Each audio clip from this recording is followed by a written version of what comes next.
Hello everyone, कैसे हैं आप सभी लोग का आपके चैनल में एक बार फिर स्वागत है। दोस्तों, आज हम मध्य प्रदेश शिक्षक भर्ती वर्ग 3 के लिए विज्ञान की तैयारी कर रहे हैं। जी हाँ दोस्तों, विज्ञान में बायोलॉजी। जी हाँ, बायोलॉजी काफ़ी इंपॉर्टेंट है क्योंकि देखिए दोस्तों, जहाँ से मतलब यहाँ से 30 नंबर का जो पोर्शन है आपका साइंस का, उसमें से 15 नंबर की जीव विज्ञान आना है ना दोस्तों। तो आप लोग बहुत अच्छे से जो आपका बायोलॉजी चैप्टर है उसको कंप्लीट कर ले, क्योंकि फिजिक्स केमिस्ट्री इतना नहीं आएगा, 7 या 8 नंबर का आएगा। लेकिन यदि मैं बायोलॉजी अकेले की बात करूं तो कम से कम 15 से 20 नंबर कवर करने वाला है, क्योंकि देखिए दोस्तों, इसमें ईवीएस भी जुड़ा है, पर्यावरण भी जुड़ा है। तो पर्यावरण पहले भी रह चुका है टॉपिक में, तो दोस्तों अधिक से अधिक क्वेश्चन यहाँ से उठाए जाएंगे। तो आप लोग मेरे साथ बने रहें और हम टॉपिक बाय टॉपिक कंप्लीट कर रहे हैं। हम दोस्तों आज मनुष्य में अंतःस्रावी जो ग्रंथियां रहती है, अंतःस्रावी विभिन्न प्रकार की अंतःस्रावी ग्रंथियां एवं उनसे निकलने वाले हार्मोन्स के बारे में चर्चा करने वाले हैं और विस्तार से चर्चा करेंगे। वीडियो मेन फैक्ट है दोस्तों, थोड़ा सा लंबा रहेगा लेकिन मेन फैक्ट है ना, और इतना लंबा भी नहीं है। 30 से 40 मिनट में कंप्लीट हो जाएगा। यदि आप देख लेते हैं तो 1 से 2 नंबर यहाँ से पक्के हो जाते हैं। उससे पहले यदि आप लोग अभी तक चैनल पर नए हो और चैनल को सब्सक्राइब नहीं किया तो सब्सक्राइब जरूर कर लीजिएगा। तो दोस्तों शुरू करते हैं आज का वीडियो। देखिए हमारे वीडियो का टॉपिक है अंतःस्रावी ग्रंथियां। तो देखिए मनुष्य की अंतःस्रावी ग्रंथियां एवं हार्मोन्स, ठीक है ना। तो अंतःस्रावी ग्रंथि क्या है? देखिए अंतःस्रावी तंत्र है ना। अंतःस्रावी तंत्र क्या है? हमारा शरीर की हार्मोन्स उत्पन्न ग्रंथियों है ना का समूह। देखिए जो क्या है अंतःस्रावी तंत्र, क्या होता है? शरीर की जो हार्मोन्स उत्पन्न ग्रंथियां हैं उनका समूह है ना। यह ग्रंथियां अपने स्राव को सीधे रक्त में छोड़ती हैं और विभिन्न अंगों की गतिविधियों को नियंत्रित करती हैं। जो इनका जो रहता है, ये ग्रंथियां क्या करती हैं? अपना जो स्राव रहता है, जो हार्मोन्स रहते हैं, उन्हें कहाँ छोड़ती हैं? सीधे रक्त में छोड़ती हैं। कहाँ छोड़ती हैं? सीधे रक्त में छोड़ती हैं और उसके बाद क्या करती हैं? गतिविधियों पर वो नियंत्रित करती हैं और जो गतिविधियां हैं हमारी बॉडी की वो सारी नियंत्रित करती हैं। हार्मोन्स कौन सा है? रासायनिक संकेत वाहक। ध्यान रख लेना, यदि क्वेश्चन पूछ ले रासायनिक हार्मोन्स क्या होते हैं तो ऑप्शन में आ जाएगा रासायनिक संदेश वाहक होते हैं। हार्मोन्स क्या होते हैं? रासायनिक संदेश वाहक होते हैं। अब उसके बाद बात करने वाले हम प्रमुख अंतःस्रावी ग्रंथि और उनके हार्मोन्स। प्रमुख अंतःस्रावी ग्रंथि एवं उनके हार्मोन्स की बात करने वाले हैं। तो सबसे पहली हमारी ग्रंथि है पिट्यूटरी ग्रंथि। देखिए पिट्यूटरी ग्रंथि में क्या? ग्रोथ हार्मोन्स होता है। कौन सा होता है दोस्तों? ग्रोथ हार्मोन्स होता है ना। और क्या होता है? देखिए FSH होता है ना, FSH होता है और LH होता है। ये भी आप लोगों को ध्यान रखना है, ठीक है ना। सभी ग्रंथियों को नियंत्रित करती है। देखिए पिट्यूटरी ग्रंथि को मास्टर ग्रंथि भी बोला जाता है या मास्टर ग्लैंड भी बोला जाता है। ध्यान रख लेना, पिट्यूटरी ग्रंथि, किस ग्रंथि को मास्टर ग्लैंड बोला जाता है? मास्टर ग्रंथि बोला जाता है। पिट्यूटरी ग्रंथि को मास्टर ग्रंथि बोला जाता है। और देखिए ऊर्जा का पावर हाउस किसे कहा जाता है ना, तो माइटोकॉन्ड्रिया को। ये आप लोगों को ध्यान रखना है। देखिए फिर उसके बाद बात आती है थायराइड ग्रंथि। देखिए थायराइड ग्रंथि कौन सा हार्मोन्स निकालती है? थायरॉक्सिन हार्मोन्स निकलता है। इसमें ये चपाचप को नियंत्रित करता है। ये किसको नियंत्रित करता है? चपाचप। जो थायरॉक्सिन हार्मोन्स रहता है वो किसको? चपाचप को नियंत्रित करता है। कहां से निकलता है? थायराइड से निकलता है। पैराथायराइड। देखिए पैराथायराइड की बात करें तो पैराथार्मोन निकलता है इसमें। देखिए कौन सा हार्मोन्स? पैराथार्मोन। रक्त में कैल्शियम संतुलन करता है। क्वेश्चन पूछ लेंगे रक्त में कैल्शियम संतुलन कौन करता है? तो पैराथार्मोन, ठीक है ना। कहां से निकलता है? पैराथायराइड ग्रंथि से। देखिए पैराथायराइड, पैराथार्मोन, ये तो याद हो जाएगा। थायराइड थायरॉक्सिन ग्रंथि, ठीक है ना, हार्मोन। अब एड्रिनल या वृक्क ऊर्ध्व ग्रंथि है ना, एड्रिनल ग्रंथि बोल सकते हैं या फिर वृक्क ऊर्ध्व ग्रंथि। वृक्क मतलब रहता है किडनी से जो हार्मोन्स निकलता है। एड्रिनालिन। देखिए हार्मोन्स की बात करें, एड्रिनालिन और कोर्टिसोल। एड्रिनालिन हार्मोन्स निकलता है और कोर्टिसोल जो क्या होता है? तनाव प्रतिक्रिया, उक्त रक्तचाप और मेटाबॉलिज्म है ना, इनको क्या करता है? इन पर कार्य करता है। कौन करता है? जो एड्रिनल जो ग्रंथि है, एड्रिनल ग्रंथि कहाँ कहाँ कार्य करता है? तनाव प्रतिक्रिया, यदि तनाव हो रहा तो उस पर प्रतिक्रिया करता है ना। उसके बाद उच्च रक्तचाप है ना, जब ब्लड प्रेशर बढ़ जाता है उसमें काम करता है, और मेटाबॉलिज्म में भी ये काम करता है, ठीक है ना। इसका नाम क्या है, एडिनालिन कोर्टिसोल, एडिनालिन कोर्टिसोल, ठीक है ना। और उसके बाद है अग्नाशय, अग्नाशय देखिए, अग्नाशय ग्रंथि कौन सी, अग्नाशय क्या हार्मोन कौन सा होता है इसमें, इंसुलिन होता है, और ग्लूकागन है ना। इसके कौन कौन से हार्मोन्स निकलते हैं अग्नाशय से, एक इंसुलिन निकलता है, एक ग्लूकागन निकलता है। रक्त में ग्लूकोज का संतुलन बनाए रखता है। रक्त में ग्लूकोज का संतुलन कौन बना के रखता है, इंसुलिन या ग्लूकागन है ना, ग्लूकागन, ठीक है ना। ये कहां से निकलता है, ये कौन सी ग्रंथि से निकलता है, तो ये दोस्तों निकलता है अग्नाशय से। उसके बाद बात करते हैं अंडाशय। अंडाशय जो स्त्री रहता है ना, एस्ट्रोजन होता है। देखिए स्त्री में अंडाशय कहाँ होता है, जैसे ओवरी में है ना, ओवरी या स्त्री, ठीक है ना। अंडाशय, इसके हार्मोन्स कौन सा निकलता है, एस्ट्रोजन निकलता है, या फिर प्रोजेस्टेरोन है ना, एस्ट्रोजन या प्रोजेस्टेरोन निकलता है। ये अंडाशय से निकलता, अंडाशय ग्रंथि होती है। अंडाशय ग्रंथि से क्या निकलता है, एस्ट्रोजन और प्रोजेस्टेरोन। मासिक धर्म और गर्भावस्था, ये कहाँ कार्य करता है, मासिक धर्म और गर्भावस्था में। ये मोस्ट आईएमपी है, तो इसको आप लोग ध्यान रख लें, ठीक है ना। उसके बाद बात करते हैं हम ब्रक मतलब ये टेस्टेड, ये पुरुष में होते हैं। ये कौन सा हार्मोन होता है, टेस्टोस्टेरोन होता है। पुरुष लक्षण का विकास, देखिए पुरुष लक्षण का विकास, ये भी क्वेश्चन पूछ सकते हैं, ठीक है ना। टेस्टोस्टेरोन हार्मोन्स कहाँ से निकलता है, तो ये ब्रक से निकलता है ना। इसके कार्य क्या है, पुरुष हार्मोन्स का विकास, तो ये भी मोस्ट आईएमपी है, ठीक है ना। और उसके बाद है पीनियल ग्रंथि। देखिए पीनियल ग्रंथि ये क्या होता है, इसमें कौन सा हार्मोन्स निकलता है, मेलाटोनिन, नींद या जागने की प्रतिक्रिया। देखिए पीनियल जो ग्रंथि रहती है, मेटाटोनिन है ना, और नींद जागने की प्रतिक्रिया। इसका कार्य क्या होता है, नींद से जागने की प्रतिक्रिया। उसके बाद होता है थाइमस ग्रंथि है ना, थाइमोसिन निकलता है। देखिए थाइमस ग्रंथि से कौन सा हार्मोन निकलता है, थाइसोमिन। प्रतिरक्षा विकास में सहायक है ना, बाल्य अवस्था में सक्रिय। देखिए क्वेश्चन पूछा जा सकता है, बाल्य अवस्था में सक्रिय कौन सा हार्मोन होता है, ठीक है ना। तो थाइमोसिन होता है, थाइमोसिन होता है। कहां से निकलता है, थाइमस से निकलता है। तो मोस्ट आईएमपी है। अब देखिए प्रतियोगिता परीक्षा की दृष्टि से, यदि प्रतियोगिता की दृष्टि से देखें, देखिए पिट्यूटरी ग्रंथि को मास्टर ग्रंथि या मास्टर ग्लैंड कहते हैं, ध्यान रख लेना। थायरॉक्सिन हार्मोन में आयोडीन आवश्यक होता है ना, इसकी कमी से घेंगा रोग होता है। देखिए थायरॉक्सिन हार्मोन्स रहता है, थायराइड हार्मोन्स में क्या होता है, में आयोडीन आवश्यक होता है, और इसकी कमी से घेंगा रोग होता है, ठीक है ना। इंसुलिन की कमी से मधुमेह या डायबिटीज होता है, ध्यान रख लेना। इंसुलिन की कमी से क्या होता है, डायबिटीज या मधुमेह, है ना। एडिनालिन को आपातकालीन हार्मोन्स कहते हैं, मोस्ट आईएमपी। एडिनालिन को क्या बोलते हैं, एडिनालिन को बोलते हैं आपातकालीन हार्मोन्स, ये आप लोगों को ध्यान रखना है। मेटाटोनिन नींद को नियंत्रित करता है। देखिए मेटाटोनिन नींद को नियंत्रित करता है, यह पीनियल ग्रंथि से स्रावित होता है, यह पीनियल ग्रंथि से स्रावित होता है। टेस्टोस्टेरोन है ना, ये द्वितीयक लैंगिक लक्षण जैसे दाढ़ी भारी आवाज के लिए जिम्मेदार होता है। तो आप लोग ध्यान रख लें, टेस्टोस्टेरोन हार्मोन्स क्या है, ये द्वितीय लैंगिक लक्षण होते हैं, ठीक है ना। ये पुरुष जनित होते हैं, देखिए ये पुरुषों में पाए जाते हैं, ठीक है ना। तो दाढ़ी भारी आवाज के लिए जिम्मेदार होता है। दाढ़ी और भारी आवाज के कौन से हार्मोन से होती है, टेस्टोस्टेरोन से होती है। और प्रोटेस्टेरोन हार्मोन्स क्या है, गर्भ अवस्था को बनाए रखने में मदद करता है। जो प्रोस्टेरोन हार्मोन्स है वो गर्भ अवस्था को बनाए रखने में सहायक होता है, ठीक है ना। उसके बाद हम बात करने वाले हैं अगला है हमारे आईएमपी फैक्ट में। देखिए थाइमस ग्रंथि प्रतिरक्षा कोशिकाओं के विकास में मदद करता है। जो थाइमस ग्रंथि है प्रतिरक्षा कोशिकाओं के विकास में मदद करता है। हार्मोन्स केवल बहुत थोड़ी मात्रा में ही कार्य करते हैं, लेकिन प्रभाव बहुत बड़ा होता है। देखिए हार्मोन्स क्या करते हैं, बहुत थोड़ी मात्रा में काम करते हैं, लेकिन इनके प्रभाव बहुत खतरनाक और बड़े होते हैं।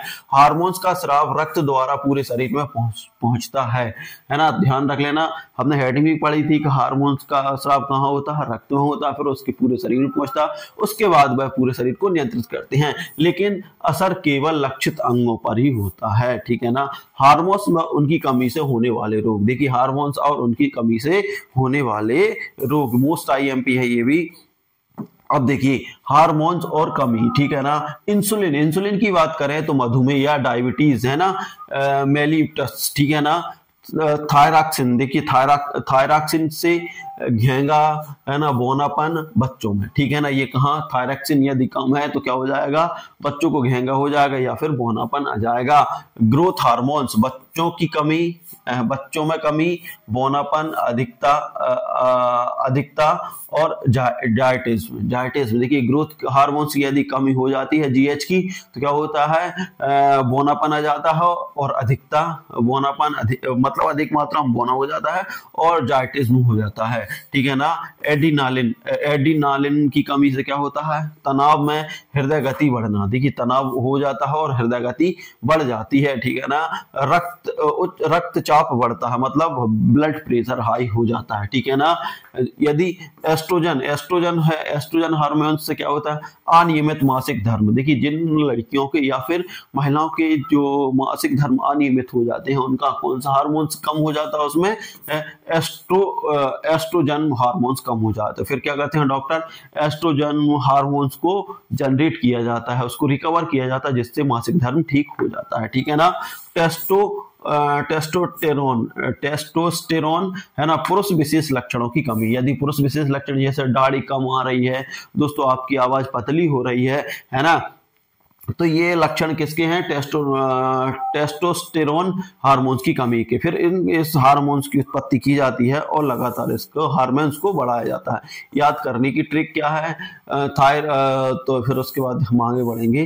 देखिए अन्य परीक्षा उपयोगी तथ्य, देखिए अन्य परीक्षा उपयोगी तथ्य कौन कौन से, हार्मोन्स प्रोटीन, पेप्टाइन या स्टेरॉइड प्रकृति के होते हैं। ध्यान रख लेना, हार्मोन्स कहते हैं प्रोटीन, पेप्टाइड या स्टेरॉइड प्रकृति के होते हैं। ठीक है ना। हार्मोन्स का कार्य तंत्रिका तंत्र की तुलना में सीधा में धीमा लेकिन स्थायी होता है। ध्यान रख लेना, हार्मोन्स का कार्य क्या होता है, ये तंत्रिका तंत्र में कैसा की तुलना में धीमा लेकिन क्या होता है, स्थायी होता है। ठीक है ना। अंतःस्रावी ग्रंथियां वाहिनी रहित होती हैं, देखिए जो अंतःस्रावी ग्रंथियां होती हैं वाहिनी रहित होती हैं। ठीक है ना, इनमें वाहन नहीं होता। शरीर में होमियोस्टेसिस को बनाए रखने में हार्मोन्स मदद करते हैं। तो क्वेश्चन आ सकता है कि होमियोस्टेसिस बनाए रखने के लिए कौन मदद करता है, तो दोस्तों याद रख लेना, हार्मोन्स मदद कर सकता है।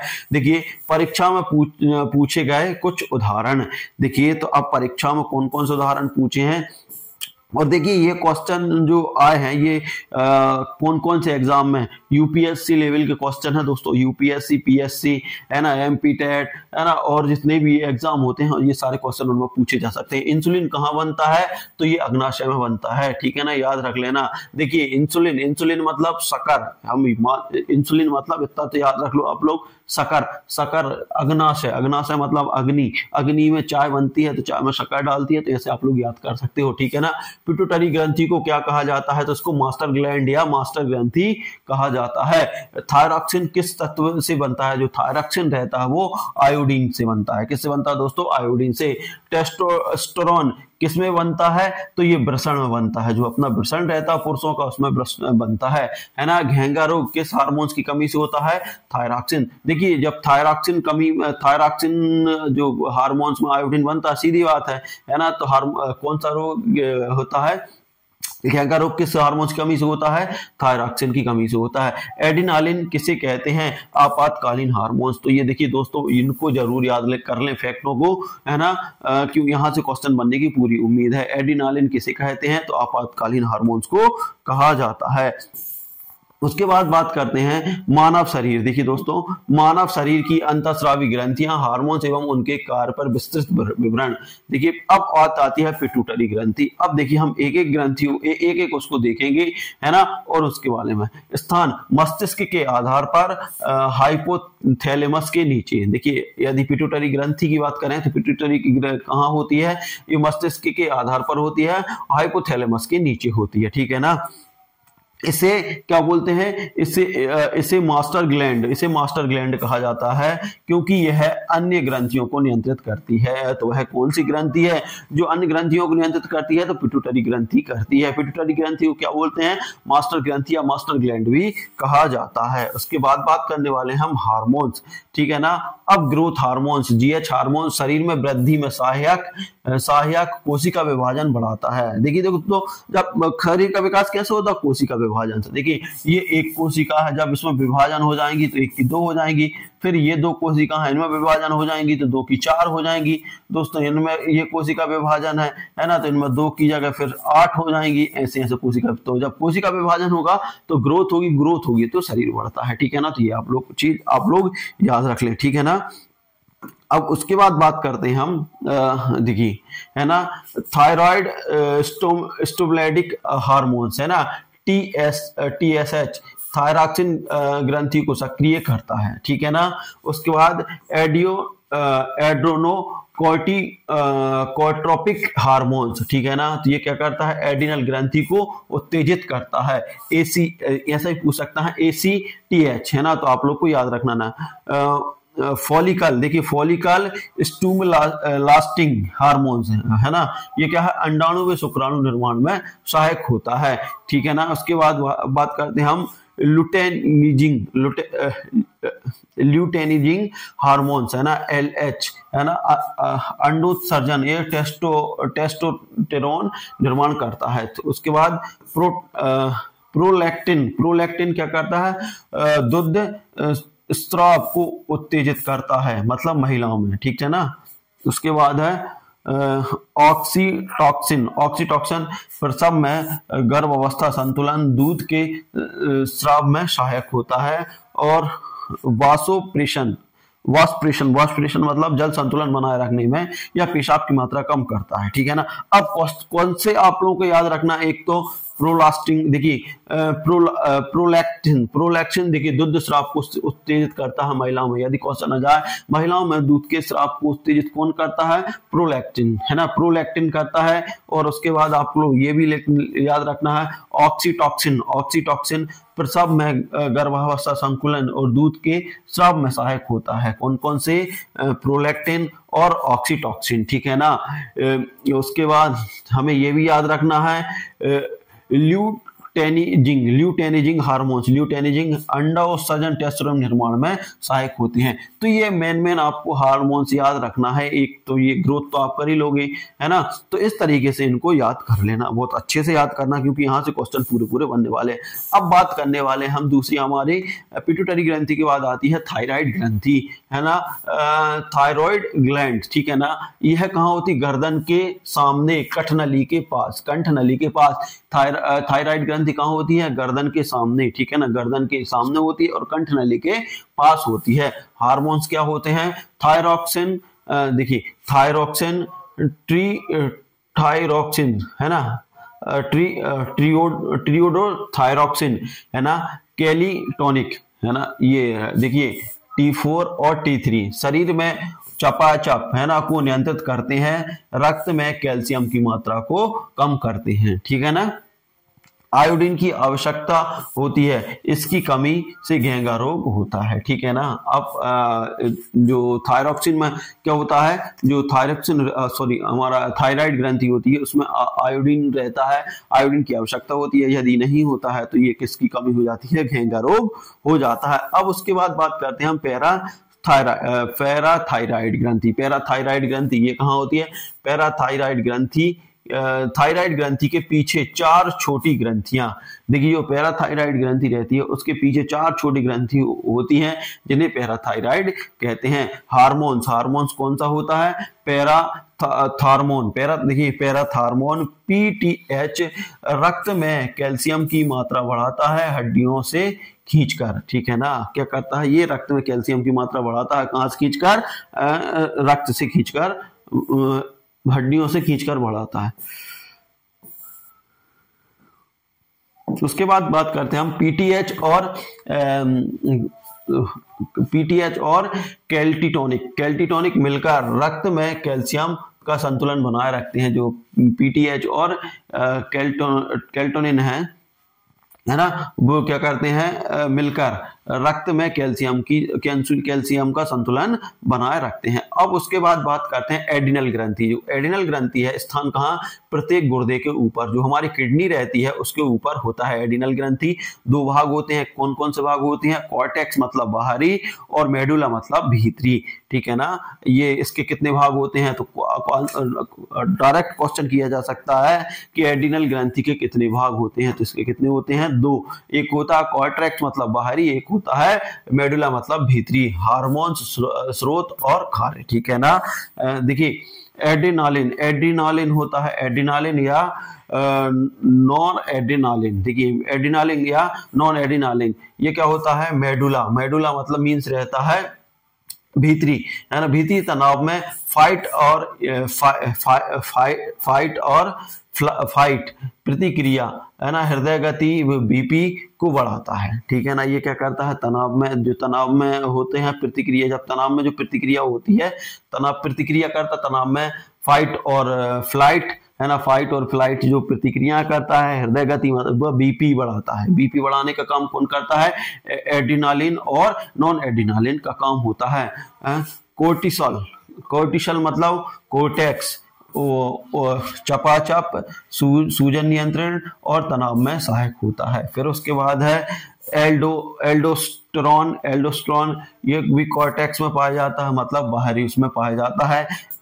सोडियम और पोटेशियम संतुलन करता है और रक्तचाप नियंत्रित करता है, ठीक है ना। उसके बाद है एंड्रोजेंस, है ना, एंड्रोजेंस क्या, ये भी कॉर्टेक्स में ही होता है ना। पुरुष गुणों का विकास करता है, क्वेश्चन पूछ सकते हैं, पुरुष गुणों का विकास कौन करता है, कौन सा हार्मोन्स करता है दोस्तों, तो बात करें हम एड्रोजेंस इसका अर्थ है एड्रोनालिन, है ना, इमरजेंसी या हार्मोनिक होता है ना। कोर्टिसोल मतलब है एंटी स्ट्रेस हार्मोन्स, मतलब तनाव रहित हार्मोन्स कौन सा रहता है, कोर्टिसोल, ठीक है ना। तो ये आप लोगों को देखिए एक बार में याद नहीं होंगे, बार बार में करना पड़ेंगे, आपको बार बार पढ़ना पड़ेंगे, रिवीजन करना पड़ेगा, तभी आप लोगों को याद हो पाएंगे। देखिए मैं यदि बार बार करूंगा, है ना, तो वीडियो लंबा होगा, ठीक है ना। तो ये आप लोग ध्यान रखें, इसलिए मैं जल्दी कर रहा हूँ, जल्दी कवर कर सकूं, लेकिन आप लोगों को समझ में ना आए तो आप लोग बार बार रिपीट करके देख सकते हैं। अब बात यह है अग्नाशय या पेनक्रियास। देखिए पेट के पीछे और अमाशय के नीचे, जो पेट है उसके पीछे होता है पेनक्रियास और अमाशय के नीचे होता है। यह मिश्रित ग्रंथि है, अंतःस्रावी और बाहरी दोनों, ठीक है ना। क्वेश्चन पूछ सकते हैं कि कौन सी ग्रंथि को मिश्रित ग्रंथि बोलते हैं, तो अग्नाशय को बोला जाता है, ठीक है ना। इसमें कौन कौन सी, देखिए अंतःस्रावी ग्रंथि और बाह्य स्रावी ग्रंथियों से दोनों से होता है। हार्मोन्स कौन कौन से निकलते हैं इसमें और कार्य क्या होते हैं, देखिए इंसुलिन निकलता है एक, तो इससे रक्त में ग्लूकोज की मात्रा कम करता है, ग्लूकोज को कोशिकाओं में पहुंचाता है, ग्लूकोज को कहां पहुंचाता है, कोशिकाओं में पहुंचाता है, इसलिए रक्त में ग्लूकोज की मात्रा कम हो जाती है। तो ये कौन करता है, कौन सा हार्मोन करता है, तो इंसुलिन करता है ना। ग्लूकागॉन है ना, रक्त में ग्लूकोज की मात्रा बढ़ाता है, जो ग्लूकागॉन है वो रक्त में ग्लूकोज की मात्रा बढ़ाता है।